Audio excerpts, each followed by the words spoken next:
ओम नमो भगवते वासुदेवाय नमः।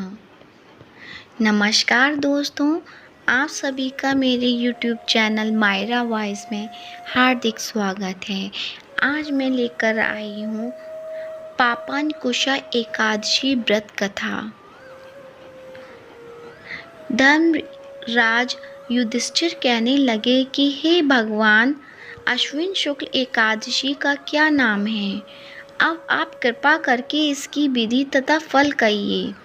भगवान श्री कृष्ण कहने लगे कि हे युधिष्ठिर, पापों का नाश करने वाली इस एकादशी का नाम पापांकुशा एकादशी है। हे राजन, इस दिन मनुष्य को विधि पूर्वक भगवान पद्मनाभ की पूजा करनी चाहिए। यह एकादशी मनुष्य को मनवांछित फल देकर स्वर्ग को प्राप्त कराने वाली है। मनुष्य को बहुत दिनों तक कठोर तपस्या से जो फल मिलता है, वह फल भगवान गरुड़ ध्वज को नमस्कार करने से प्राप्त हो जाता है।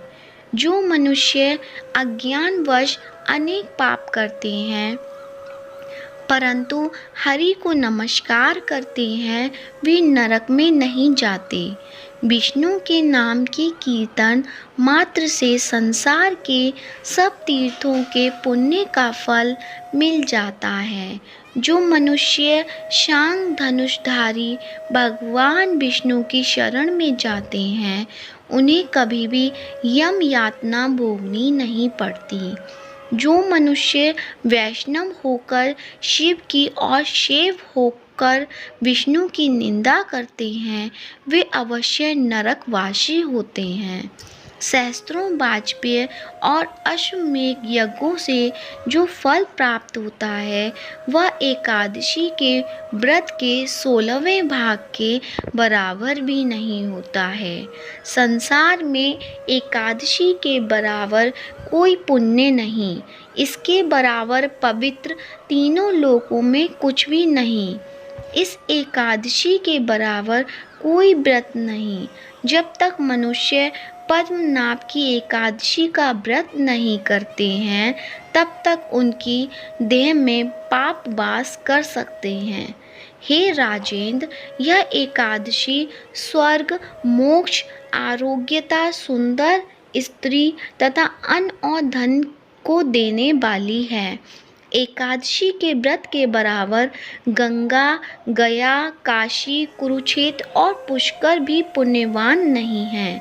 हरिवासर तथा एकादशी का व्रत करने और जागरण करने से सहज ही में मनुष्य विष्णु पद को प्राप्त होता है।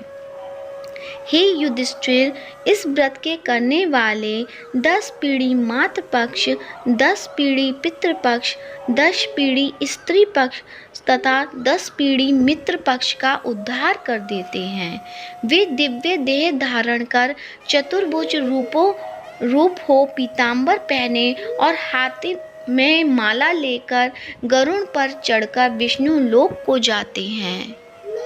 हे नृपोत्तम, बाल्यावस्था, युवावस्था और वृद्धावस्था में इस व्रत को करने से पापी मनुष्य भी दुर्गति को प्राप्त न होकर सद्गति को प्राप्त होता है। अश्विन मास की शुक्ल पक्ष की इस पापांकुशा एकादशी का व्रत जो मनुष्य करते हैं, वे अंत समय में हरि लोक को प्राप्त होते हैं तथा समस्त पापों से मुक्त हो जाते हैं।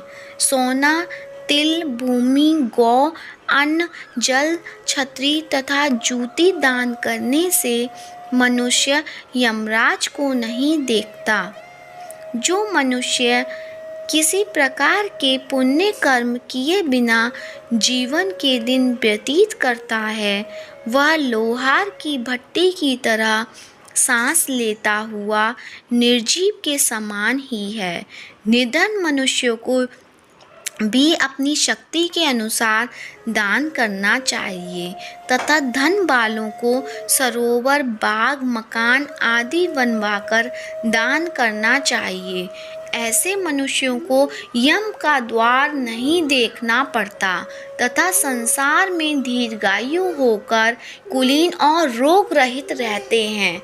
भगवान श्री कृष्ण ने कहा, हे राजन, जो आपने मुझसे पूछा वह सब मैंने आपको बतलाया। अब आपकी और क्या सुनने की इच्छा है? बोल विष्णु भगवान की जय। भक्तजनों, कहानी सुनने के बाद कमेंट बॉक्स में ओम नमो भगवते वासुदेवाय जरूर लिखें